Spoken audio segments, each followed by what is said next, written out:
The moment I saw her walking down the aisle in my wedding dress, my stomach dropped. It wasn't just any dress. It was the one I had saved for, dreamt about, and kept hidden away for the day I was supposed to marry the man I loved. And there she was, my own sister, smiling like she had earned the right to wear it. You might think I stood there, frozen, watching her steal my life, but no. I had been planning for this day for months, and she was about to realize just how far I would go to take back what was mine. Growing up, my sister Mia had always been the golden child. Perfect grades, perfect smile, perfect life, or at least that's how she wanted people to see her. I was the quiet one, the one who worked hard but stayed in the background.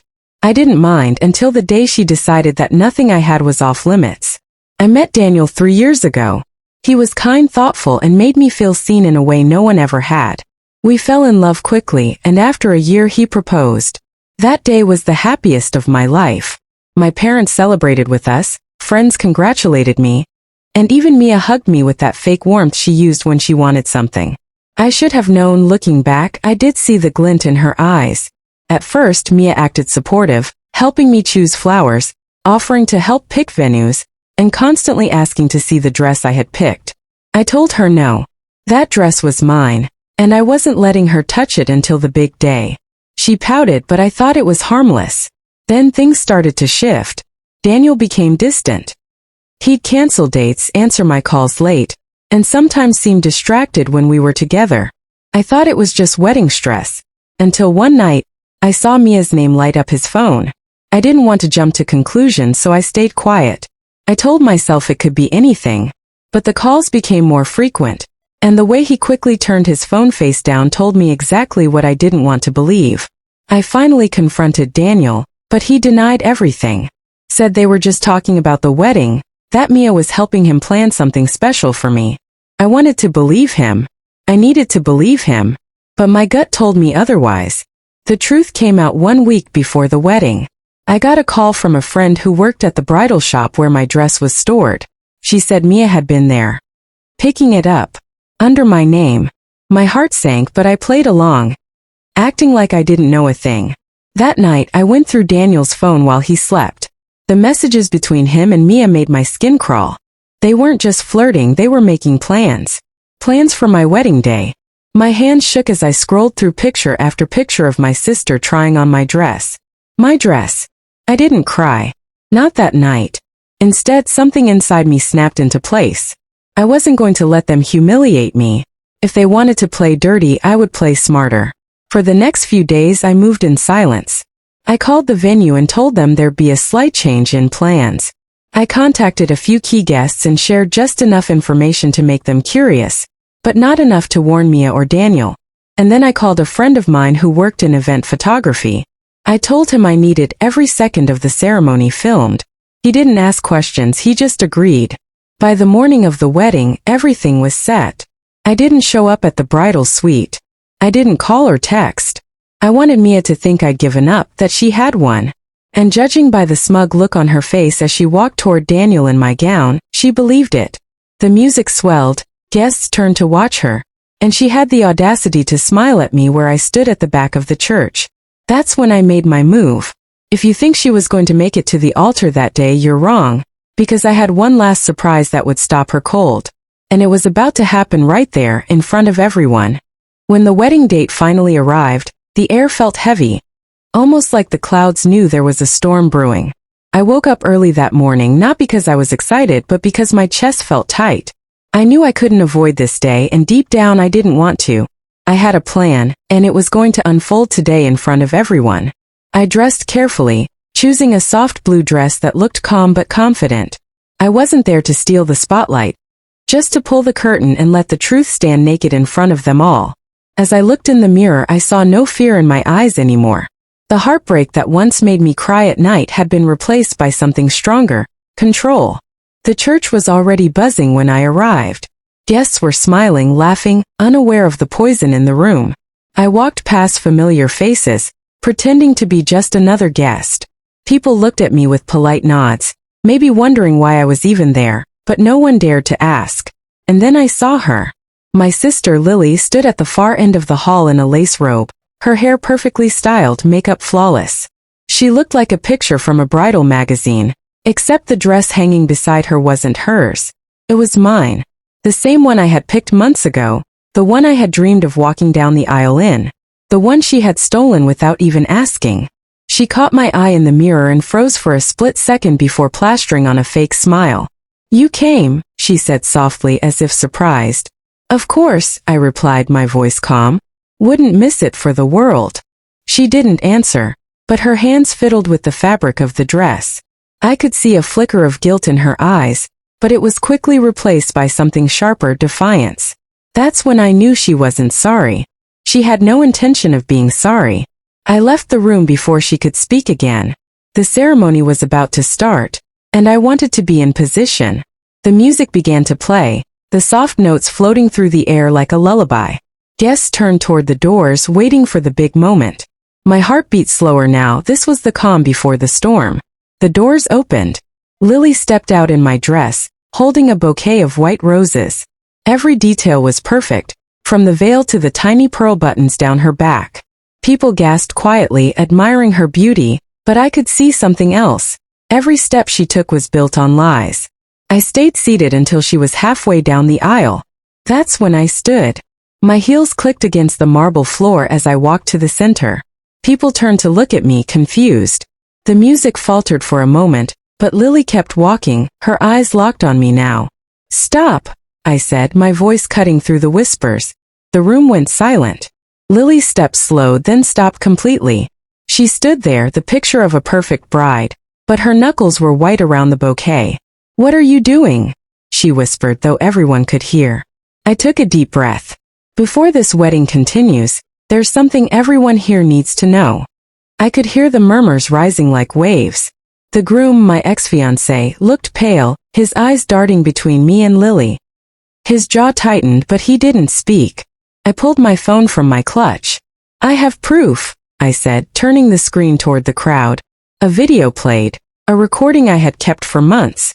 In it, Lily and the groom sat together in a cafe, holding hands, laughing and sharing secrets. The date stamp was clear. It was from before my engagement had even ended. Gasps filled the room. A few people stood, their hands covering their mouths. I could see Lily's face drain of color, her lips trembling as she searched for words. "It wasn't," she started, but I didn't let her finish. "Don't," I said sharply. "You wore my dress, you took my life, and now you want to take my dignity too? No, not today." The groom stepped forward, looking furious, not at me, but at the fact that I had exposed him. "You're being dramatic," he said, but his voice cracked. We fell in love. It happens." "While you were engaged to me?" I asked. My voice was calm, almost too calm. "While I was planning our wedding. You fell in love with my sister." No one defended them. The silence in the room was heavy, judgmental. It was the kind of silence that made people squirm in their seats. Lily's hand shook as she turned to the priest. "Can we just continue?" she asked, her voice breaking. But the priest shook his head slowly. "I can't proceed with this. Marriage is built on truth, and there's no truth here." The groom swore under his breath and walked out, slamming the side door. Lily stood frozen, her bouquet dropping to the floor. She looked at me, eyes blazing with a mix of anger and humiliation. "You ruined everything," she hissed. "No," I said, stepping closer so only she could hear. "You ruined yourself." I turned and walked out, leaving her standing there in a sea of shocked faces. My heels echoed down the hallway, each step feeling lighter than the last. The air outside was fresh, almost sweet, and for the first time in months I could breathe freely. But the story didn't end there. Over the next few weeks, the gossip spread like wildfire. Guests told their friends who told others, and soon the entire town knew what had happened. Lily avoided public places, embarrassed to be seen. The groom moved away quietly, probably to escape the whispers. I focused on rebuilding my life. I got a new apartment, a new job, and a new sense of self. But something still lingered. A piece of unfinished business. Because while they had been exposed, they hadn't faced real consequences. Not yet. Then one day, I got a call from a mutual friend. She told me something that made me pause mid-sentence. Lily was trying to sell my mother's heirloom necklace, the one I thought I'd lost years ago, the one that was supposed to be mine. That's when I knew. This wasn't over. And this time I wouldn't just expose her. I would take back everything she ever stole from me. Piece by piece, until there was nothing left for her to hold on to. I stood in the middle of the room, staring at the mess in front of me, still feeling the echoes of what had happened just hours before. The wedding was over, or at least the version my sister had planned. But the chaos it left behind was only just beginning. People were still talking. My phone was blowing up with messages, some praising me for standing up for myself, others calling me dramatic, selfish, even cruel. But none of them had lived my life. None of them had been betrayed the way I had. I closed my phone and sat on the edge of my bed. My wedding dress, the one she'd stolen, was crumpled in the corner, wrinkled from being ripped off her body in front of everyone. I should have felt vindicated. But instead, there was this strange heaviness in my chest. It wasn't guilt. Not even close. It was the weight of knowing that my family might never see me the same way again. The door creaked open. It was Mom. Her face was pale, her eyes tired. "We need to talk," she said. I didn't respond.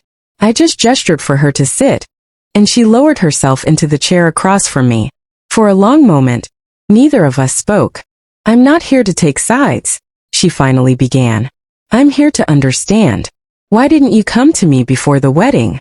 Why did you wait until the very moment she walked down the aisle?" I took a deep breath. "Because if I told you before, you would have tried to talk me out of it. You would have told me to keep the peace. And Mom, I'm done keeping the peace when it costs me my dignity." Her lips pressed into a thin line. "You embarrassed her. You embarrassed all of us." I leaned forward. She embarrassed herself the moment she betrayed me. Wearing my dress, walking down that aisle like it was her day, like she hadn't stabbed me in the back. That wasn't a mistake, Mom. That was a choice. Mom's eyes flickered with something, maybe guilt, maybe agreement. But she didn't admit it. "She's your sister," she said quietly. "Family.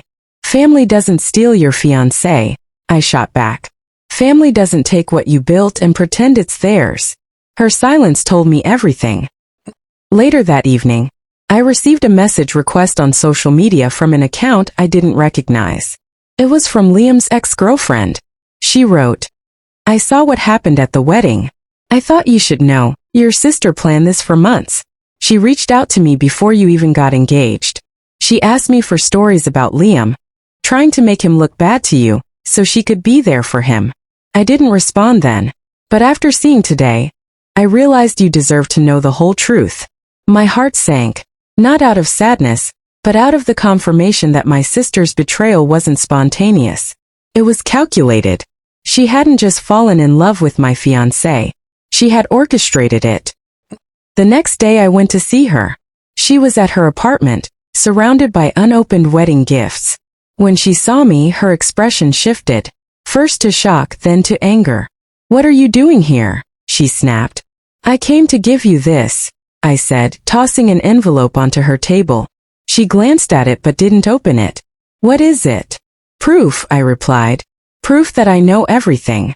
That you were planning this long before you ever admitted it. That you used me, lied to me, and destroyed your own family's trust. All for a man who's already talking to someone else."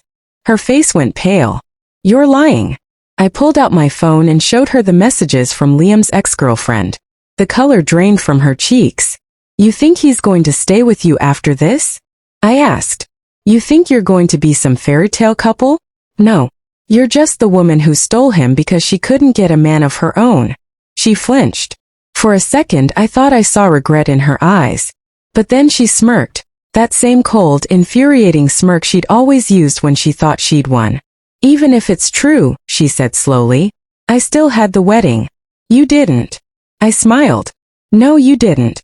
You had a humiliation in a white dress. And every person who was there will remember it exactly that way." She didn't reply. She just stared at me, her hands trembling. Months passed. Liam eventually broke things off with her.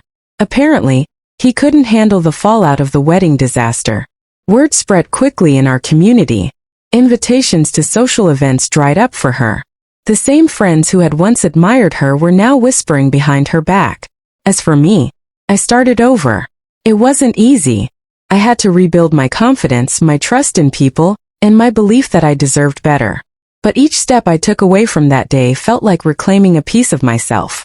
And when people asked about the wedding, I didn't hide it. I told the truth. Because I'd rather be the woman who stopped a wedding than the one who lived a lie. Sometimes standing up for yourself means walking into the fire and letting the world watch. And when the smoke clears, you realize you're stronger than you ever thought you could be. So if someone ever tries to take what's yours, remember this. You don't have to fight quietly. Sometimes the loudest stand you can take is the one everyone will remember. Subscribe, like, and share if you believe no one should get away with betrayal.